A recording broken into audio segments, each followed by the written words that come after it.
كنت باعاني من أورام ليفية متعددة. الكلام ده اكتشفته في 2017 عن طريق الصدفة، فرُحت لدكتور بطن عادي بيكشف إشعة تلفزيونية. فقال لي أنتِ راجعتِ دكاترة نسا؟ قُلت له لأ. قال لي في ورم كبير على الرحم عندي. طبعًا الموضوع كان صدمة بالنسبة لي، خصوصًا إن أنا بنت. اضطريت إن أنا أراجع أكتر من دكتور عندي هنا، وكنت باعاني من حاجات كتير: نزيف متكرر، عدم انتظام في الدورة الشهرية، آلام متعددة بأشكال مختلفة في جسمي.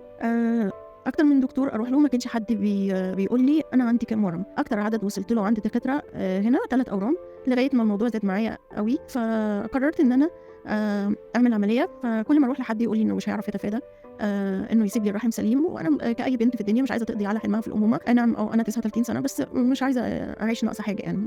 بالصدفة باتابع على النت، فأنا شُفت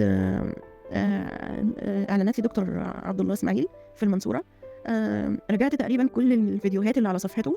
لقيت إن في حالات كتير أكتر من حالتي. كان في حالة عنده تقريبًا شايل لها 89 ورم ليفي من على الرحم، بنت برضه وأصغر مني سنًا. وأكتر من حالة لقيتها شبه حالتي. فأنا قررت أروح له، وأنا رايحة على أساس إن أنا عندي عدد 3 أورام بس على الرحم. رُحت كشفت عنده، فقال لي لأ، أنتِ عندِك أورام كتيرة، أورام متعددة. فأنا قُلت له خلاص أنا واخدة قرار العملية، بس تعملها لي منظار عشان أنا لسه ما اتجوزتش وأنا بنت وكده، يعني مش عايزة يبقى لي تشوهات في جسمي والكلام ده كله. قال لي للأسف إن أنا عديت مرحلة المنظار، إن أنا عندي ورم منه كان حجمه 20 سنتي في 16 ونص. كان حجمه كبير جدًا وكان عامل لي بطن. فقال لي للأسف أنا اتأخرت على نفسي، وكان المفترض إن أنا أبدأ آخد الإجراء العملية ده من بدري. خلال حواري معاه قال إنه هيحافظ على الرحم. أنا وثقت فيه. قررنا للعملية ودخلت العمليات تقريبًا الساعة 13:00. عمليتي استغرقت تقريبًا ساعتين ونص. روّحت في نفس اليوم.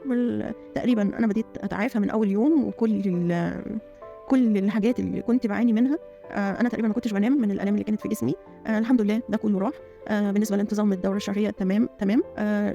عدد أيامها قل والكمية بتاعتها قلت.